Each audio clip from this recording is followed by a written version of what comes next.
At tayo gusto nating ngumiti. Pero bakit ba minsan at madalas hindi tayo nakangiti? Ito ay dahil palagi tayong nakatingin sa ating mga problema. Amen?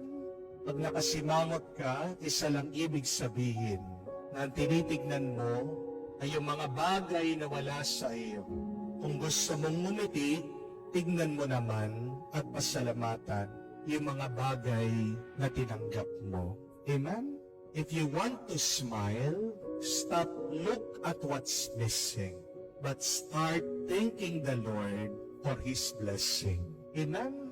Para ikaw ay ngumiti araw-araw, tingnan mo ang milagro ng Diyos sa buhay mo. Amen? Ano ang ibig sabihin ng ngiti or smile in English? Remember this. The word smile is really an acronym. S-M-I-L-E.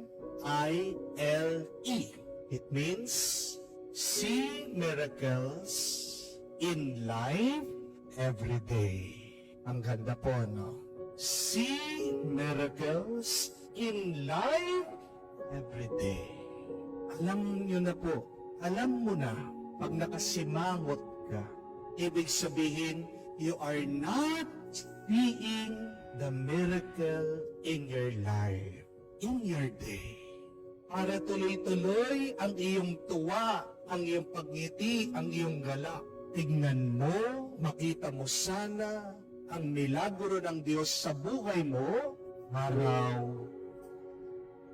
Dahil ang milagro, ang pagpapala at bendisyon ng Diyos na binibigay sa atin, hindi lang isang araw, hindi lang minsan, pero araw-araw. Dahil ang ating Diyos ay ang Diyos ng nakaraan, ang Diyos ng kasalukuyan, ang Diyos ng hinaharap. God is the same yesterday, today, and forever. And if we believe that God is present, His blessing is also present. Amen? Ask yourself, do you see the miracle of God in your life every day? Ano ang mga milagro na dapat nating makita at pasalamatan sa Diyos? Unang-una na po dyan, ang ating mundo. Napakarami nating nirereklamo sa Diyos. Pero hindi man natin makita, itong mundo, ang daigdig na kanyang ginawa, it's perfect. Amen? Dahil hindi po sobrang init, hindi rin naman sobrang lamig. Sakto lang po yung ating posisyon sa araw. Kaya sabi po ng mga scientifico, dahil perfect yung ating environment, yung ating weather, nagkaroon ng buhay. Kung lumapit lang ang daigdig ng konti, a few degrees to the sun, masusunog po tayo, walang mabubuhay sa atin. Kung kahit na 1 degrees lang lalayo sa araw, lalamig po, mamamatay din tayo. Di po ba? Ang daming namamatay, na-aatake, na-i-stroke pag sobrang init. Ganon din po pag sobrang lamig. Pero we thank the Lord for this earth. He gave it to us for us to live. That in itself is a miracle. Amen? Kaya nga, pag nakikita mo ang ganda ng bundok, smile. Pag nadidepress ka, huwag ka magkukulong sa kwarto mo. Anong kailangan mong gawin? Lumabas ka, look at the sky. Tignan mo ang mga ulap, ang ganda. Di po ba? Kung gabi, lumabas ka, tignan mo ang buwan, tignan mo ang mga between. Look at the stars. All of these are beautiful, and they have been given to us to live. That is a miracle. Smile.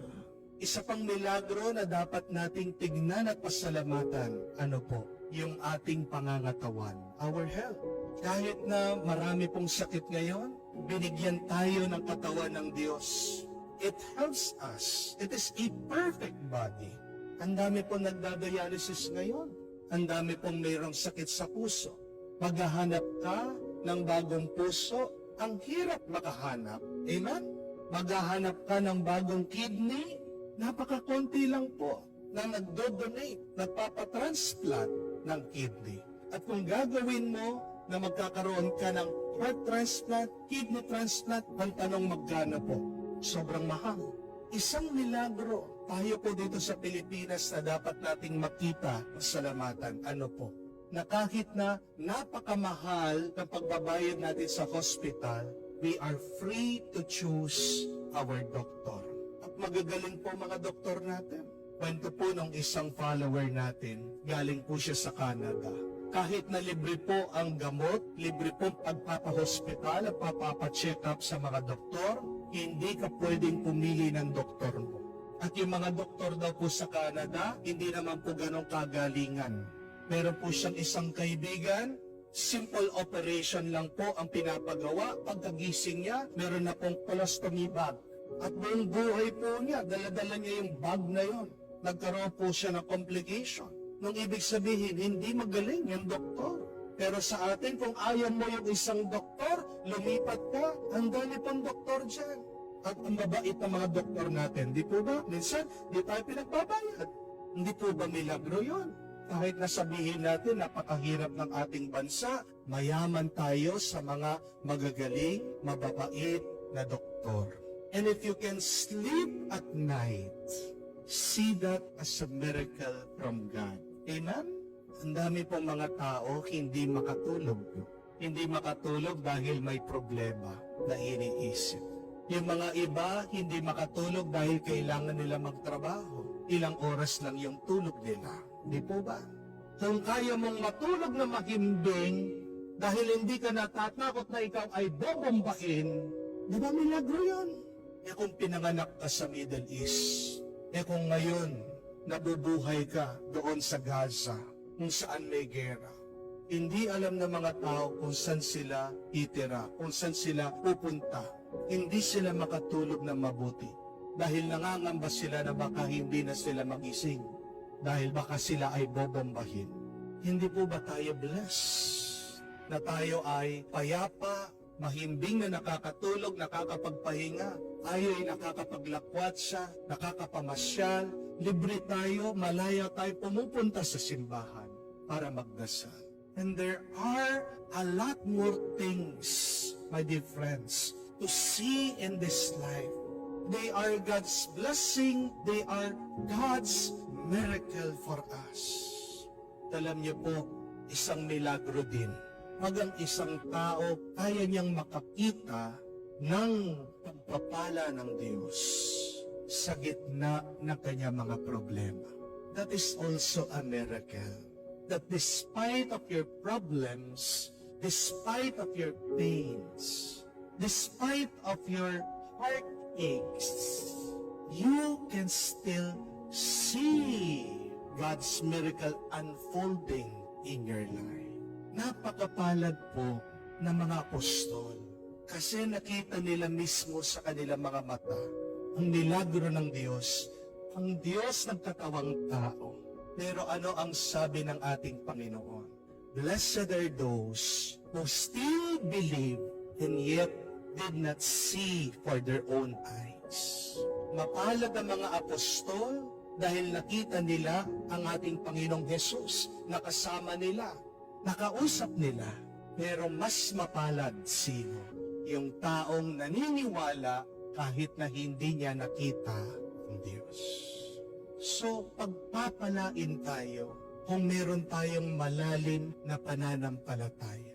Makikita mong milagro ng Diyos kung meron kang matibay na tiwala sa Kanya. Amen? Kung minsan meron ding lumapit sa akin, nag-open up, nag-share ng kanyang problema. Nalulungkot po ako dahil kahit na napakasipag nitong taong ito, nagtrabaho, nag-abroad para sa kanyang asawa, sa kanyang anak, para madala niya doon. Ito pong kanyang misis, nag-decide na makipaghiwalay sa kanya. Nadidepress po yung tao. Kasi para saan pa yung buhay niya? Ang buhay niya, nagsipag siya, nagpagod siya para sa asawa niya, pagkatapos iiwanan lang siya. At nalulungkot po yung tao kasi gusto po ng misis niya, yung kakaunting naipon niya para sa retirement, gusto pa daw niyang kunin. Kaya itong tao, minsan nagdadasal sa Diyos, sabi niya, Lord, Para saan pa yung buhay ko? Minsan sinasabi niya, Panginoon, sana bukas wag na ako magising. Pero habang nagsishare po siya, habang nagsasalita siya, sinasabi niya yung lungkot niya. I noticed something in him. May napansin po ako. Ano yun? Habang sinasabi niya yung mga pagsubok niya, meron din siya sinasabing mga blessing. Sabi niya, Father, magsimula po nung hiniwalayan ako ng aking asawa, nagkasakit po ako. Umuwi ako dito sa Pilipinas. Pero blessing po, may nakita po ako na isang tao, isang doktor, tinutulungan ako. Nung nalaman niya yung kwento ko, hindi man po ako sinisingil. Yung ating treatment, libre. Father, nadidepress po ako, mag-isa ako. Pero alam niyo po, blessing na may nakilala po akong isang tao, pinagdadrive po niya ako. So at the same time, natutulungan ko po yung taong yon dahil meron din siyang pamilya. Blessing po. At kahit na nalulungkot po ako, Father, blessing po. Biglang dumaan po kayo sa Facebook, sa YouTube, napanood ko po yung inyong homily, nabuhayan po yung aking loob. Sabi ko, tingnan mo nga naman. Kahit na patong-patong yung lungkot, yung problema, yung ginawang masama dito sa taong ito, he can still see God's blessing in his life. And that is a miracle. Di po ba? Milagro pag nakakakita ka pa rin ng pagpapala ng Diyos sa buhay mo. Kahit na gaano pa ito kadilim, kahit na gaano pa ito kabigat, kahit na gaano pa ito kahirap at kasakit. So my dear friends, I ask you today, be a miracle. How? By having a deep faith and seeing that God never leaves you. God is always blessing you. Pag nakita mo ang milagro ng Diyos sa buhay mo, mapapangiti ka. Amen? And I think all of us would agree that our world today needs more smiles. Ang mundo natin na napakaraming masamang balita, mga toxic na content, napakaraming mga toxic na tao, nagpapatuloy pa rin ang kasamaan. How do we fight this evil? Do not take up arms, do not buy a gun, do not shout, do not fight with people, but you can fight evil by doing good. Amen? And how do you do good? Paano ka gagawa ng mabuti? Simple lang. Ngumiti ka. Ngitian mo yung problema mo. Ngitian mo yung mga masasamang tao. Ngitian mo yung pagsubok mo. Pag ang tao nakangiti, isa siyang liwanag sa mundo at sa iba.